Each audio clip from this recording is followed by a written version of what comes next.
So good morning everyone, আমি Asima daily blogging চ্যানেলে আবার একটি নতুন ভিডিওতে এনে আপনাদের সকলকে আবার একবার স্বাগত। আশা করবো আপনারা সকলেই ভালো আছেন, সুস্থ আছেন।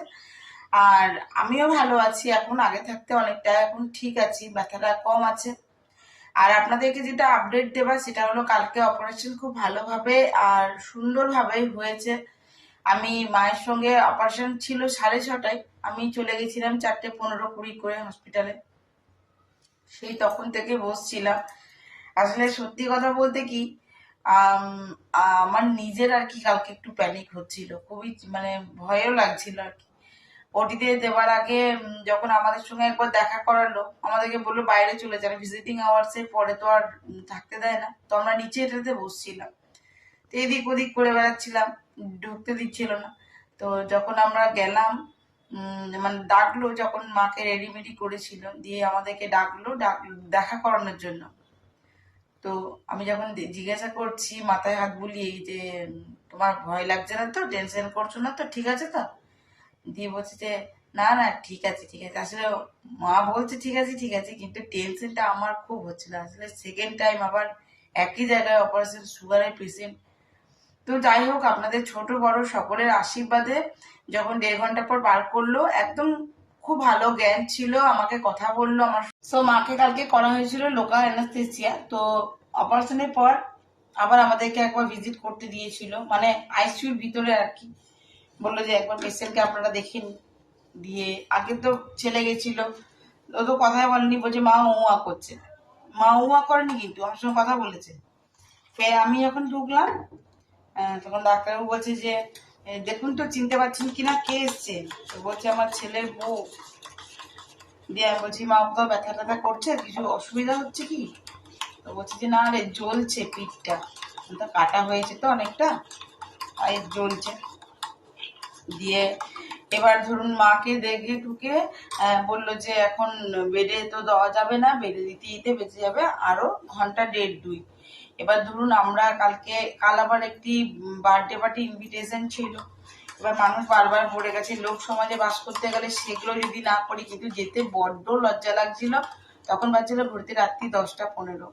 তার বাড়িতে গেছি, কিছু করার নাই, কি করবো বলুন। আমি এলামই ঘরে 10 মিনিটের মধ্যে রেডি হয়েছি, শাড়ি টাড়ি পরে আপনাদের সঙ্গে শেয়ার করবো। আমি বার্থডে পার্টিটা শেয়ার করব, দেখবেন। তো আমরা তারপর গেলাম সেখানে, যেতেই বলছি এত দেরি করে এলে, তা না অপারেশন সে বলছে আচ্ছা এই যে এসেছো এটাই যথেষ্ট আর কি।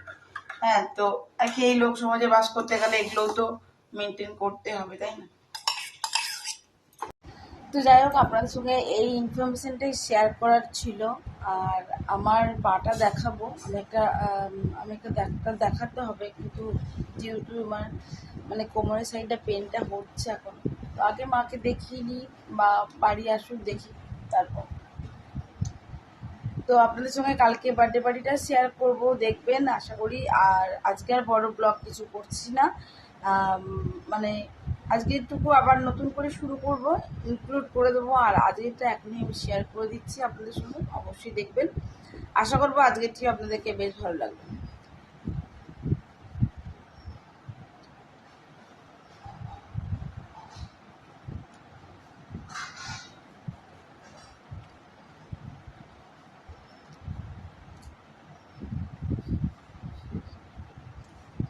কালকে বাড়ি আসতে করতে আমারই 10টা বেজে গেছে রাত্রেবেলায়।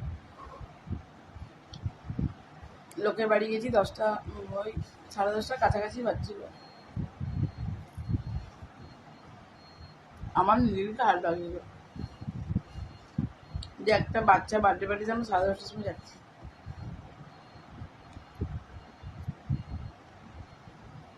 কিন্তু না গেলেও তো হয় না, লোক সমাজে থাকতে গেলে তো এগুলোও মেনটেন করতে হবে। আর বারবার বলে গেছে। তো চলুন দেখাই, আমরা কালকে রাতে যে বার্থডে পার্টিটা অ্যাটেন্ড করেছিলাম তার কিছু ক্লিপিং আপনাদের সঙ্গে শেয়ার করি। এটাই ছিল ঢোকার পথটা। কালকে আমরা মানে যখন পৌঁছেছি, এমন বৃষ্টি পড়েছে বলবেন। আর বৃষ্টিতে আমিও কিছুটা ভিজেছি, শাড়ি টাড়ি ভিজেছি, কি সুন্দর ডেকোরেশনটা করেছে তাই না? আর একদম সামনেটা থেকে মিঠি তুলতে পারিনি, কারণ তখন বৃষ্টিটা পড়ছিল, তাই মিঠি আর ভিজে ভিজে বাইরে আনি গেল। মিঠি আমার পরীক্ষা আছে তো, ওর ওদিকে খুব টেনশন দিয়ে দেখুন খুব সুন্দর সাজিয়েছে। আর সব থেকে হলো এই সামনের জায়গাটা দেখুন, একদম যেন জন্মাষ্টমী যেভাবে হয় ঠিক সেভাবে নন্দলালাকে যেমন সাজিয়ে দেওয়া হয় ওই রকম করে সাজিয়ে দিয়েছে। কি সুন্দর লাগছে না? আমি আবার একটুখানি তুলেছিলাম, সেটা আপনাদের সঙ্গে শেয়ার করেছি। আসলে মিঠি ছোটো ছেলে তো, ঠিক সেভাবে কে মানে তুলে উঠতে পারে না আর কি। তারপর আবার যে মানুষগুলো আসছে সেগুলোকেও তুলছে। আমি ওকে একদিন শিখিয়েছি যে মিঠি মানুষ যখন আসবে যখন ক্যামেরা অফ করে দেবে, ফের আবার তুলবে। ও আর কি ছোটো ছেলে। ওই যে দেখুন দূরে দাঁড়িয়ে আছি আমি, আর আমি গেছিলাম পরে শাড়ি, দেখতে পাচ্ছেন। আর এই যে এদিকে আছে আমার যা, ওই যেটা দাঁড়িয়ে দেখেছে, এই যে গ্রিন কালারের শাড়িগুলো পেরিয়ে গেল, এটা হলো সেই বাচ্চাটির মা। আর এখানে স্টেজটিও খুব সুন্দর করে সাজানো হয়েছিল। তো চলুন দেখায়। দেখুন বাইরে এরা বাইরে দুটো স্টল বসেছিল, একটা কফি, এটা আমার যা সিজা, এই যে সিজা বলতে দেখুন ক্যামেরা না, এই দেখুন। হ্যাঁ, তো সবাই আর কি ফটোসের দিনে ব্যস্ত। তো আমি একটুখানি ছবিটা তুলেছি, আর যেটা আপনারা ভালো করে দেখতে পান আর কি। মিঠি তো খুব, মিঠি ছোটো ছেলে তো বুঝতে পারছেন, ভালো করে তুলতে পারি আর কি। তো আমি আবার ভালো করে আপনাদেরকে পুরোটা দেখাচ্ছি, ঠিক আছে? দেখুন ডেকোরেশনটা কিন্তু খুব সুন্দর করেছে। আপনাদেরও যদি কারো মানে এরকম বাচ্চাদের বার্থডে অকেশন করান তো এরকম করতে পারেন আর কি। এরকম থিমটা বললেই দেখবেন করে দেবে, এখন করে। তো এটা ছিল লজে হয়েছিল, দেখতেই পাচ্ছ এটা একটা লজে আছে। এটা লজটা বুঝতে পারছো কিনা তোমরা আমি জানি না। এখানে মিঠি সেই ক্যারাটে চ্যাম্পিয়নশিপটা পেয়েছিল, বুঝতে পারছো? তো তোমাদেরকে দেখালাম, এটা হলো মেন স্টেজটা দেখতে। আর অনেক মানুষ ইনভাইটেড ছিল, যদিও ধরো আচ্ছা তোমাদেরকে আগে আমি একটা ইন্ট্রোডিউস করাই। এই যে দেখতে পাচ্ছ, এদিকে জুম করে দেখাচ্ছি, এই যে ইয়েলো কালার, এই যে গ্রিন কালারের শাড়িটা পরে আছে বললাম, এটা হলো সেই বাচ্চাটির মা। এই যে ব্ল্যাক কালারের যে দেখতে পাচ্ছ যে শেরবানি টাইপের পরে আছে, এটা হলো সে বার্থডে বয়টি, যেটাকে আমি জুম করে দেখানোর তোমাদেরকে চেষ্টা করছি। হ্যাঁ, দুরন্ত, খুব দুরন্ত, কিন্তু এক জায়গায় দাঁড়াচ্ছিল। আর তোমাকে দেখালাম ওর মাকে, যে গ্রিন কালারের শাড়িটা পরেছিল আর হলুদ কালারের পাঞ্জাবি পরেছে, ওটা হলো বার্থডে বয় পাপি, মানে বাবা। আর দেখতে পাচ্ছ অনেক লোক, তবুও আমরা যথেষ্ট দেরি করে গেছিলাম আর কি। মনে হয় আমরাই লাস্ট ব্যাচ ছিলাম খেতে বসতে। তো যাই হোক অনেকক্ষণ বসে বসে তারপর আমরা খেতে বসে পড়েছিলাম। তো আমরা মেন কোর্সে যাওয়ার আগে একটুখানি স্ন্যাক্স নিয়েছিলাম, যেমন ধরো পকোড়া ছিল আর কফি ছিল। আমি একটুখানি নিয়েছি, কারণ অনেকটা রাত হয়ে গেছিলো, আর সত্যি কথা বলতে তো অনেকটা টায়ার্ড লাগছে।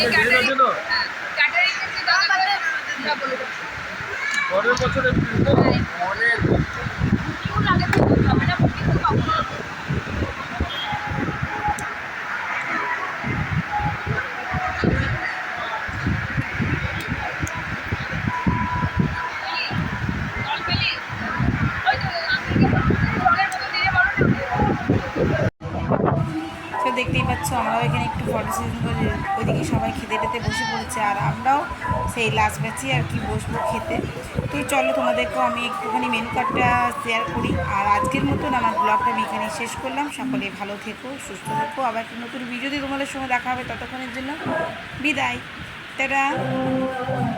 কেমন লাগছে মেনুগুলো আমি তোমাদের সঙ্গে শেয়ার করলাম, সেটা অবশ্যই আমিও কমেন্ট বক্সে। Thank you.